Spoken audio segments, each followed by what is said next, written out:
விழுப்புரம் அருகே புதுச்சேரி சாலையில் போக்குவரத்து நெரிசலை தவிர்க்க ரிங் ரோடு அமைக்குமாறு மக்கள் கோரிக்கை விடுத்துள்ளனர். தென் மாவட்டங்கள், புதுச்சேரி மற்றும் பிற மாநிலங்களை இணைக்கும் முக்கிய நகரமாக விழுப்புரம் இருந்து வருகிறது. அதிலும் பரபரப்பாக இருந்து வரும் புதுச்சேரி சாலையில் கடந்த 20 ஆண்டுகளுக்கு மேலாக கடும் போக்குவரத்து நெரிசலால் அவதிப்பட்டு வருவதாக அப்பகுதி மக்கள் தெரிவித்துள்ளனர்.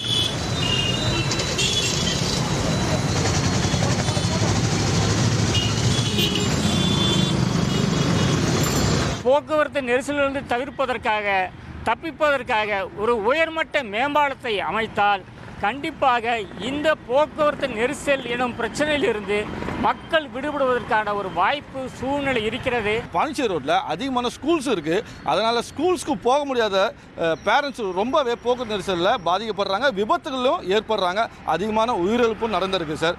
இதற்கு தீர்வு காணும் விதமாக விழுப்புரம் நகரத்தை சுற்றி ஒரு ரிங் ரோடு அமைச்சு கொடுத்தாங்கன்னா புதுச்சேரிக்கு செல்லும் வாகனங்கள் எல்லாமே அந்த ரிங் ரோட்டில் போயிடுவாங்க. நகரத்துக்குள்ளே அதிகமான போக்குவரத்து நெரிசலும் ஏற்படாது, விபத்துகளும் ஏற்படாது சார். இதற்கு தமிழக அரசு நடவடிக்கை எடுத்து ரிங் ரோடு அமைச்சு தரணும்னு விழுப்புரம் நகர மக்கள் சார்பாக கேட்டுக்கொள்கிறோம். குறிப்பாக பள்ளி மாணவர்கள், அலுவலக ஊழியர்கள் மற்றும் மருத்துவ அவசர உதவி வாகனங்கள் கூட நெரிசலில் சிக்கி பாதிக்கப்படுவதாக பொதுமக்கள் வேதனை தெரிவிக்கின்றனர். விபத்துகளும் அதிகரித்து வருவதாக கூறும் மக்கள் நகருக்குள் நுழையும் வாகனங்களை மாற்றுப்பாதையில் திருப்பும் வகையில் ரிங் ரோடு அமைக்க வேண்டும் அல்லது நீண்ட மேம்பாலம் கட்ட வேண்டும் என அரசுக்கு கோரிக்கை விடுத்துள்ளனர்.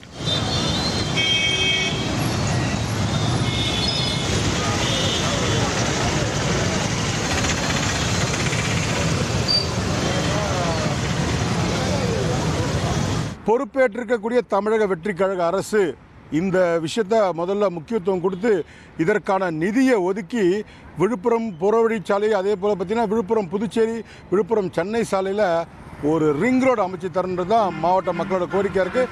அப்படி அதற்கு வாய்ப்புகள் குறைவாக இருந்தால் விழுப்புரம் நகரில் ஒரு மேம்பாலம் அமைச்சு புதுச்சேரிக்கு வாகனங்களை இயக்கலாம். இது ஏற்கனவே பல்வேறு கட்சிகள் தேர்தல் அறிக்கையில் சொல்லியிருந்தாங்க.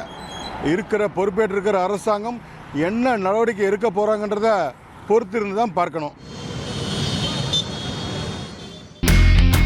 இனி செல்லும் இடமெல்லாம் செய்தி.